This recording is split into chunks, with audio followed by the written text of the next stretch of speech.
coincidence. Great, good. There we go. Right. It is a how about Federico? Is he going to join us?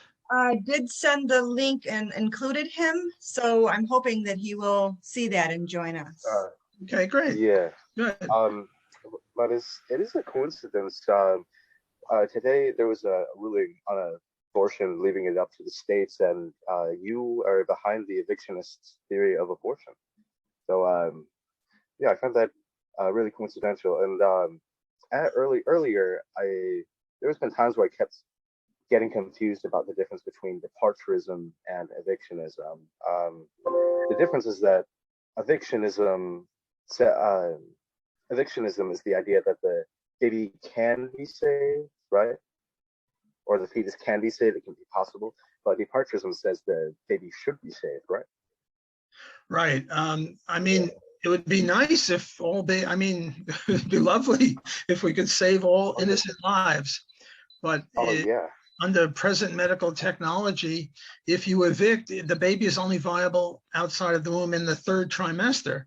Now, as medical technology improves, it'll be earlier and earlier. But right now, it's 1/3 of babies can be saved, which is better than no babies being saved. And also, it's compatible with private property rights. The woman owns her body. And if there's a trespasser inside of her, and what else can we regard the fetus, say, a product of rape? There's a trespasser inside of her. So, so if you have a trespasser inside of you or your house, you can tell him to leave, even if he's going to die. We libertarians don't believe in positive rights, but you're more interested in my advice, I think, for what do you call it? Your career advice. Career advice, right? Career advice. Brian's just graduating high school, maybe today or tomorrow, actually. I graduated yesterday. Oh, congratulations! My graduation was yesterday. Wonderful. Thank you. Thank you. What are your plans for September? Where are you going in? My plans for September is to go to MCC.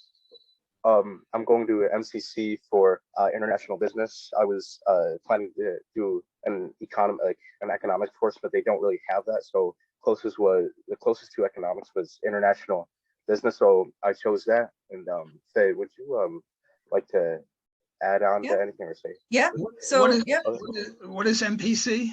It's a Monroe Community College, and we are in between Rochester and Buffalo, just west of Rochester, just east of Buffalo. And so he's looking at a community college, Monroe Community College here in Rochester area, and then he'll start out his 2 years there and then go on.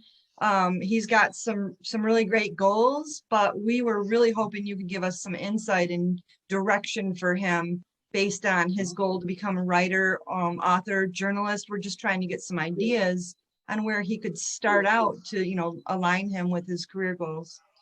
Well, Brian, I'm going to kidnap you. Great. I'm going to just sit back. No, thank you. Thank you so much. I'm going to kidnap you in January and drag you kicking and screaming to study with me at Loyola University. I'm kidding, of course. I'm not going to kidnap you, but I'm on sabbatical this semester, so it wouldn't do you any good to start at Loyola if you want to study with me in any case. But my hope, my suggestion, my wish, my desire would be that you right now apply for admission to Loyola for January. And in early January, you come down to New Orleans and get into the dorm because you'd be a freshman. I think you have to be in the dorm, and register for my course in the spring of 23. That would be what I would like, because I like good students, and anyone who's interested in evictionism and departurism and likes me and admires my work, I would like to have as a student. I'm selfish. Look, one day I hope in 20 years you are faced with the problem or the opportunity that I am now. Namely, some kid is going to write to you and say, "Hey, I admire you. I want to learn from you," and you're going to say, "Come study with me because you're going to be a professor." Oh yeah, that would be. I'd hope to reach that day. But can I tell you about how I started off as libertarian for a sec? Um, before I was a before I was a libertarian, I I was a I was Republican, and that was in late 2020. Um, I supported. I used to support Donald Trump, and I was kind of I was kind of into like the QAnon stuff, if you can call it that, and all that. And then January 6th happened, and I kind of like stepped away from like the idea of like the two-party system and all that. And but a while prior to that, I heard about the ideology of libertarianism, and that at first I was like, what? Who are these guys? These guys seem funny. They don't like they won't like how can they like have all these ideas and stuff? Like these guys just seem ridiculous, you know? They said like I thought like all libertarians like like I used to be a pro police person. Like I used to be like a back blue like type person. And I was like, why would these guys dislike police and all that? And then um, I discovered Ron Paul. I discovered Ron Paul after although I've heard of him prior to like what happened at the Capitol in January 6th. I looked more into him. Sorry if my I think my phone froze for a second, but I looked into Ron Paul. I loved his ideas on foreign policy. I loved his ideas of like free markets and all that. And then I also discovered Rothbard in I think May of 2021, and I was like, hey, you know, maybe we don't need to say it at all. Maybe I was still a minarchist at the time. Um, and then I listened to Anatomy of the State on audiobook, and it felt like changing moment. And around that time, I discovered you and Hans Hermann Hoppe and Lysander Spooner and Samuel Edward Konkin III, who's also a great inspiration and I want to read more of. So yeah, I thank you. And could I just butt in for a quick second? Yeah. So I would really love it if you could. So what Brian has shared with me so far, we've met three or four times by Zoom and talked a little bit about his goals, and we're trying to make sure that his interests and skills align with his goals, and then how to best, you know, put him on the right path for that direction. Right now, he's kind of considering, well, his top goal is to become an author like you. And he's also considering becoming a college professor. I think partly because it's, you know, he knows that's to your career and others that he admires, but he doesn't have any writing experience. So we've been exploring, you know, how to get that experience and where to start with college work and even, you know, jobs and work experience to help put him on that path too. So if you could speak a little on that, that would really be helpful too. Yeah, well, there are really two issues on the table. One is how to become a writer. Yeah. And the other is what career path should you follow? How to become a writer, I guess, you know, when I started, I didn't type. I just got a pencil and a paper and I started writing. And my mentor, Murray Rothbard, he would say his muse is M-U-S-E is hatred. Yeah. Namely, he'd read something by Marx or Keynes or somebody bad, and he'd be filled with hatred for it, and he'd have to write. So that's one way to go, is to just write. And I'll now make you an offer. Don't do it on pencil and paper. You have to do it on electronic. But write something and send it to me, and I'll give you feedback, critique, whatever. And conceivably, I could co-author something with you if I felt the urge. But I will be your tutor, mentor, whatever you want to call it. So write something. and send it to me. And I have not a red pencil, but I have, I'll give you feedback.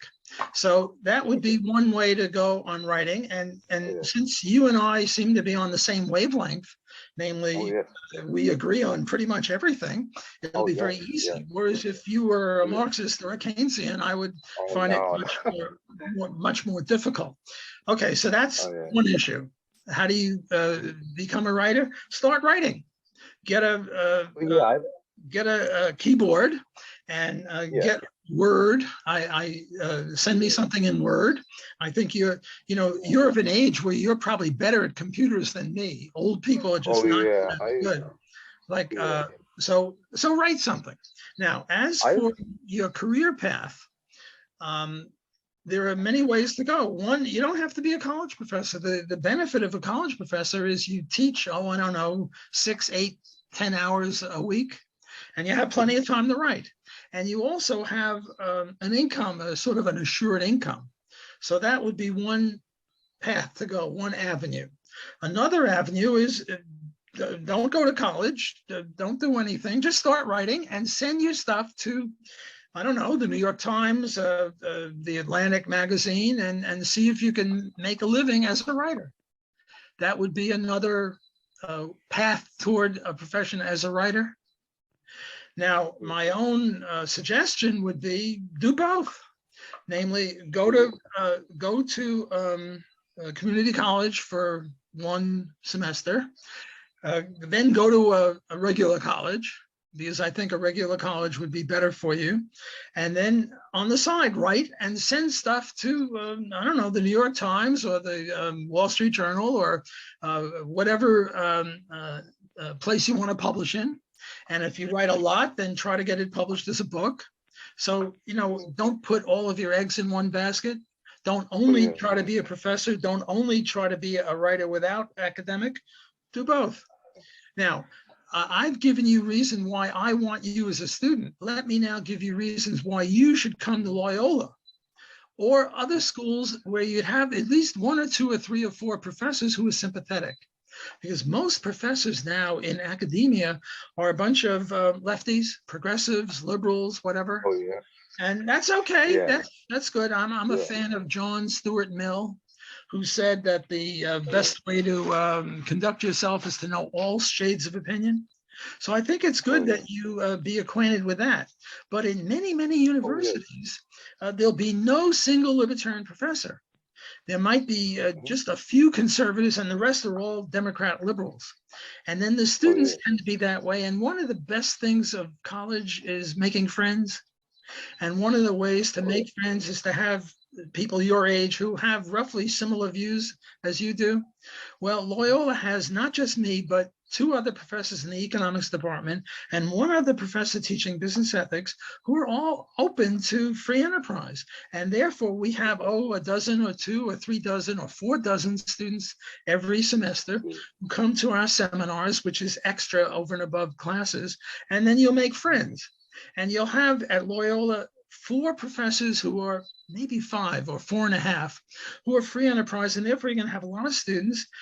But we have 250 professors now. Apart from a few who are apolitical, somebody teaching music or math or physics or something, virtually every other professor is a lefty. But at least at Loyola, you'll have a few who are simpatico with you. So this would be a good reason for you right now or later today to go to the Loyola web and apply for admission. Now, I would also apply at Grove City and Hillsdale College, which also have free enterprise people, and also George Mason and Troy and Texas Tech. Those are the 5 or 6 places, and see who gives you what scholarship. Because Loyola might give you nothing, and Troy or Grove City might give you a ton of money and you have a free ride. So what I would do is keep your options open as long as you can. Apply now to those 6 places for admission in January. It's a little late you could even apply for admission in September. I don't know what the deadlines are for every college. I don't even know what the deadlines are in my own college, but apply for, admission, and then decide where you'd come. I mean, I hope you'll come to Loyola, but, it might be better for you to come to Grove City is near Pittsburgh, and Pittsburgh is closer to you, and maybe your parents don't want you so far away. And I can recommend the people at Grove City with, very enthusiastically. So you might go there, but keep your options open, not only as a professor or a writer, but also where you're going to college. Oh yeah, definitely. That was one thing I was worried about. I don't know if I can move like to those places because I like, again, I did graduate yesterday. I'm not really too sure about moving away from my friends and family, but do they have like online courses? Well, they used to have online when we had COVID and I taught online, but now I think they're moving back to campus, but they keep changing. I mean, if COVID goes bad, it might be online, but you really can't graduate from a place unless you enrolled. What's the problem? I mean, you're of an age where you could be on your own for half a year. Why would you be reluctant to come, say, New Orleans or Dallas, Texas? What would be the problem?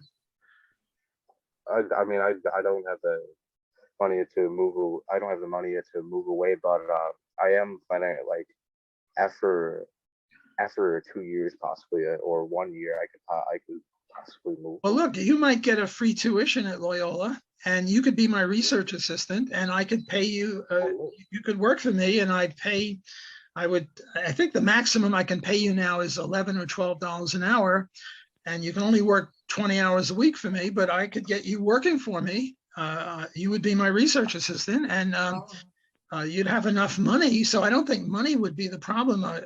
And you're old enough to be away from your family, I think. I could consider. So I would suggest that. Something to consider. Yeah. Wow. That's wonderful. That's a really, really wonderful opportunity. I'll consider it. I thank you, Professor Black. I really appreciate it. Am I able to ask you questions?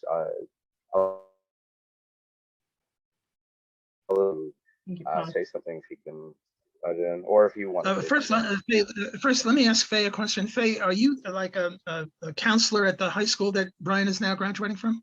I'm an independent contractor. I am a counselor with Access VR. So New York State, they work with different employment services through the Department of Education, separate from the school.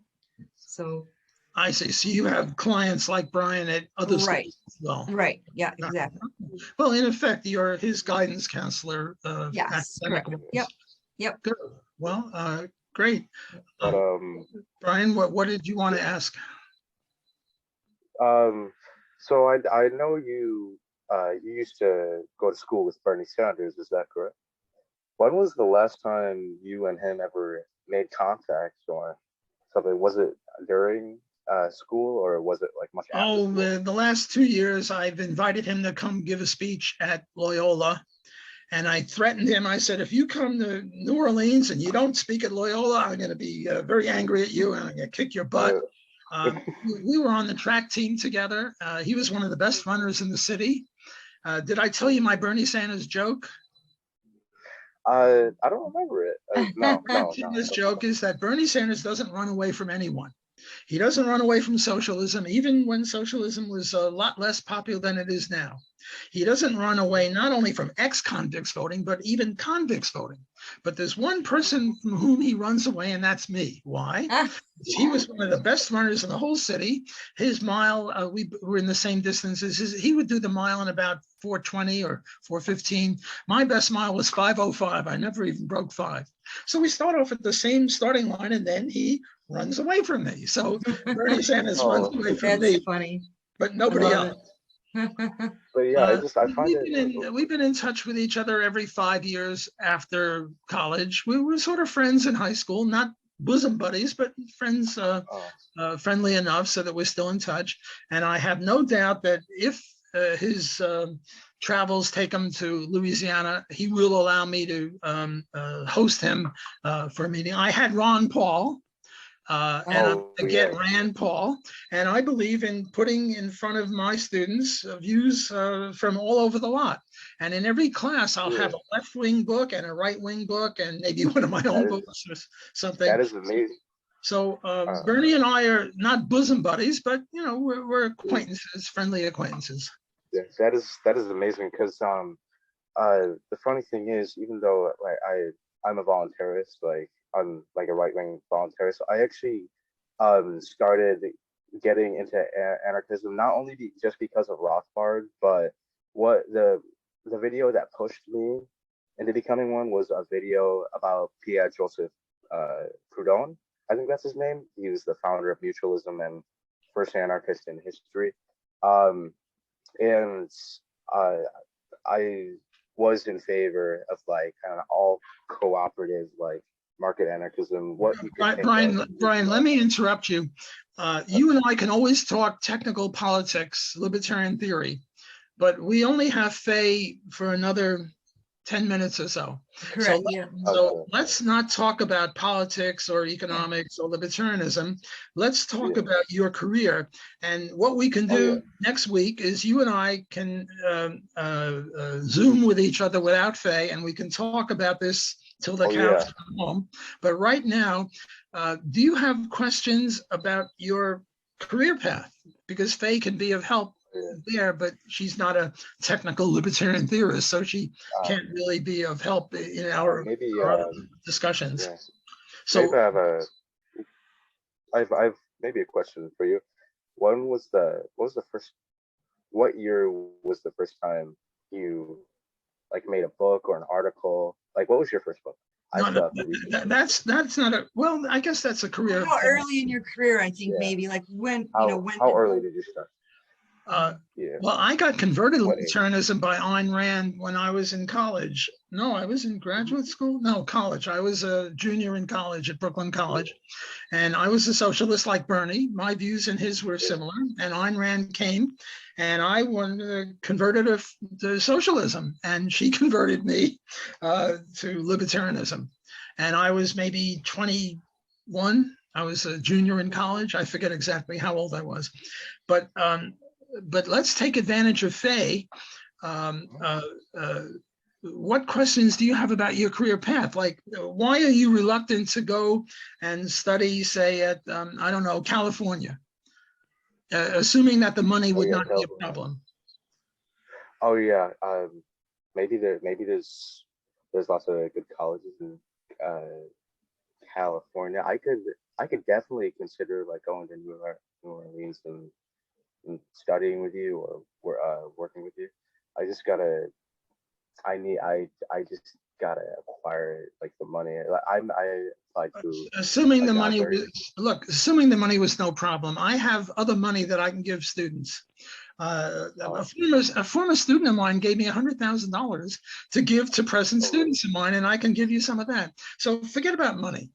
Let's suppose that you don't have any money problems and you have enough money for, I don't know, an extra pizza or whatever, but you're not gonna, you can't go and buy a Cadillac, but you have enough money to live. So the money problem is not a problem. Why can't you go to, I don't know, Virginia and become a student in Virginia or New Orleans? I could definitely go there. I'm sorry? I could go there, but the only thing that would set me back is just my friends and my family. Like, I think at one point I'll overcome it, but well, you'll have enough money not only for an extra pizza, but also to take a trip back to your family. I don't know, certainly for Christmas, certainly for the summer, Easter, 4 times a year, you'll have enough money for an airfare back to your family. And look, you'll make new friends. Mm-hmm. And I think those apprehensions are just, you know, as a high school student, never having been away from home. And it's hard to think about that, it sounds like, as far as. You know what you could do? There is the Mises Institute that has a week-long seminar called Mises University, and you could go there. Just for Yeah, one week. yeah, And, that's what I was. and make new friends. Yeah, that's one thing I want to do. I want to go to the Mises Institute in Auburn, Alabama. Well, I will recommend you. You should apply for that as soon as we get off. Go there and see what it's like to be away from your family. Yeah, yeah, I did. Brian, how old are you now? I'm 17. I'm about to be 18 in September. Well, you're really old enough. I mean, if you said you were 16, I might say, well, maybe you should wait a year.